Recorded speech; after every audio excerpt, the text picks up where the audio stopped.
The Grand Chamber of the Galactic Council was, by every measurable standard, the most impressive room in the known universe. Its dome arched 400 meters overhead, built from crystalline Varadi glass that filtered starlight into 27 distinct colors, each representing a founding species. Its acoustics were engineered so that a whisper at the center podium could be heard by every delegate in the 10,000 seats surrounding it. Its floors were carved from a single slab of asteroid iron, older than most civilizations present. Ambassador Ethan Cross had stood at that center podium exactly 41 times over 6 years. Today, he walked away from it. No speech. No formal statement. No diplomatic note slid across the obsidian table. He simply gathered the single folder he had brought to thin, almost insultingly thin, given the occasion, tucked it beneath his arm, and walked toward the exit with the quiet, unhurried steps of a man who had already made every decision worth making. Behind him, the 11 human delegates rose from their seats in unison, as if pulled by a single invisible string. They did not look back. They did not speak. They filed out through the great bronze doors with the calm efficiency of people catching a scheduled transit. The doors sealed shut with a sound like a held breath finally released. For exactly 4 seconds, the Grand Chamber was silent. Then High Counselor Kale Veyron slammed both palms onto the podium. "Someone explain to me," Kale said, his voice carrying perfectly through the chamber's acoustics, "what just happened." No one answered immediately. The delegates of 11 species exchanged glances, some with eyes, some with sensory organs that served the same purpose, and found in each other the same expression, the specific discomfort of witnesses to something they did not entirely understand. Delegate Sun of the Falori finally spoke. Ambassador Cross submitted no formal withdrawal notice. "I can see that," Kale said. There was no vote called. No grievance formally registered. "I can see that as well." They simply left. Kale stepped down from the elevated platform and walked slowly across the asteroid iron floor, his footsteps ringing in the silence. He was a tall figure by most species standards, with the elongated build of the Vakani and a face that was widely considered unreadable by human diplomatic assessors. That assessment had always quietly pleased him. It did not please him now. "Pull the record," he said to his aide. "Everything from the past 6 months. Every session, every correspondence, every communication logged through the human embassy." "High Counselor," his aide said carefully, "that is considerable volume." "Then start now." It took 3 days for the Council's analysts to produce a coherent summary, and when they did, Kale read it twice before calling his senior staff into the private chamber adjacent to the main hall. "Walk me through the pattern," he said. Senior Analyst Dre, a methodical Karathi who had served the Council for 40 years, spread her notes across the table. The humans submitted 7 formal proposals in the past 18 months. Proposal 1, Joint Resource Sharing Protocols for the Outer Rim Colonies under stress from the Karathi drought. Tabled indefinitely after the Falori bloc objected to the allocation formula. I remember. Proposal 2, Emergency Coordination of the Veth System Disease Outbreak, requesting Rapid Response Authority bypassing Standard Committee review. Denied on procedural grounds by a vote of 7 to 4. Kale said nothing. Proposal 3 through 7 follow similar patterns. Each addresses an urgent material problem. Each was either tabled, procedurally blocked, referred to subcommittee, or approved in a diluted form that stripped out the enforcement mechanisms making it functional. The room was quiet. Ambassador Cross, Dre continued, filed written objections after proposals 2, 4, and 6. He requested private sessions with the High Counselor's office on 4 separate occasions. She paused. 2 of those requests were scheduled and rescheduled. 1 received no response. 1 was acknowledged but never followed up. Kale was looking at the table now. On the matter of the Outer Rim resource crisis, Dre said, her voice carefully neutral, the humans submitted updated casualty projections 11 weeks ago. The document was received and logged.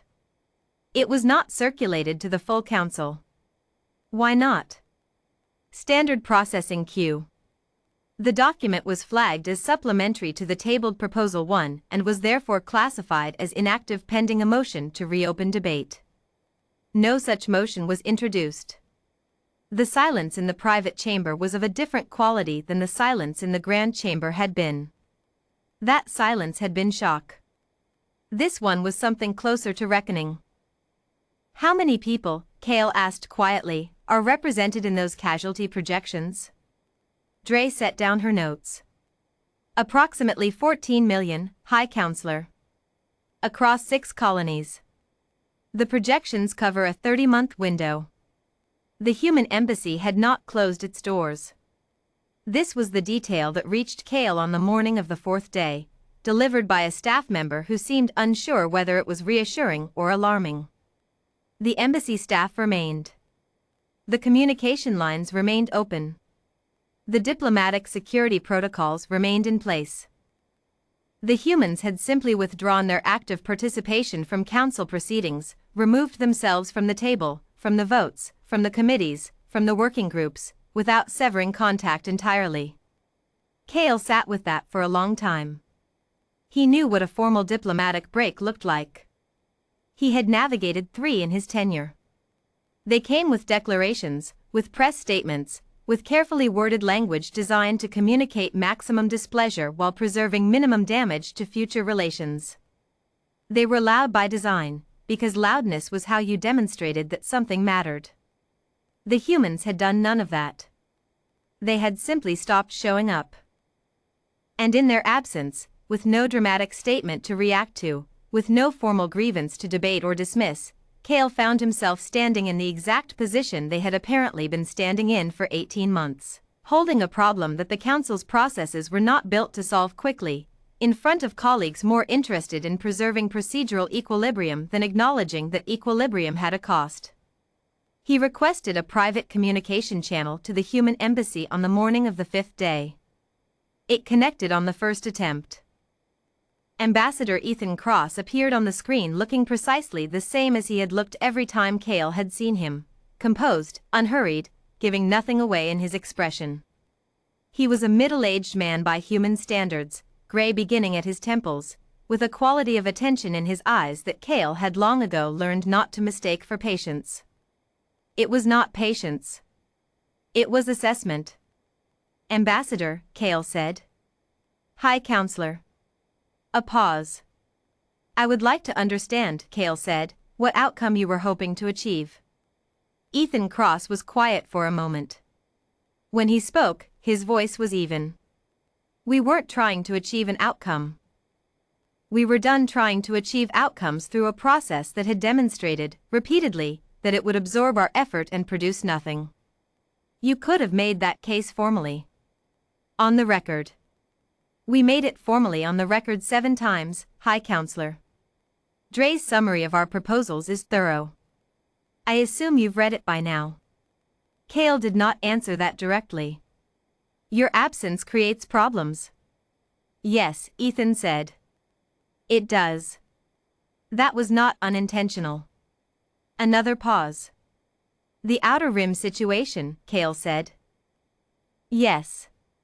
The document your embassy submitted 11 weeks ago? We're aware it wasn't circulated. I would like to discuss it. I know, Ethan said. That's why I took the call. The motion to reopen debate on Proposal 1 was introduced to the full council 8 days after the humans had walked out. It passed 11-0, with the Filori bloc abstaining rather than voting against, a distinction that, under the circumstances, was as close to a concession as anyone was going to get. The Emergency Coordination Framework for the Outer Rim was approved in modified form 6 weeks later, with the enforcement mechanisms intact. Ethan Cross returned to the center podium for his 42nd appearance before the council on the day the framework passed. He brought the same thin folder. He did not make a speech about what had happened, or about what the absence had meant, or about the 14 million people in the casualty projections whose situation had been classified as inactive pending a motion that no one had introduced. He read the text of the framework into the official record, confirmed the human delegation's co-sponsorship, and sat down. High Counselor Kale Veyron, from his seat at the head of the chamber, watched him and understood something that he suspected would take years to fully articulate. The humans had not threatened. They had not issued ultimatums. They had not made noise designed to force a response. They had simply removed themselves from a process that wasn't working, quietly enough that the council had to sit in the resulting silence and figure out, with no performance to react to, whether that silence was acceptable. It had not been. That, Kale thought, was either the most patient diplomatic maneuver he had ever witnessed, or the most honest one. He was not entirely certain there was a difference.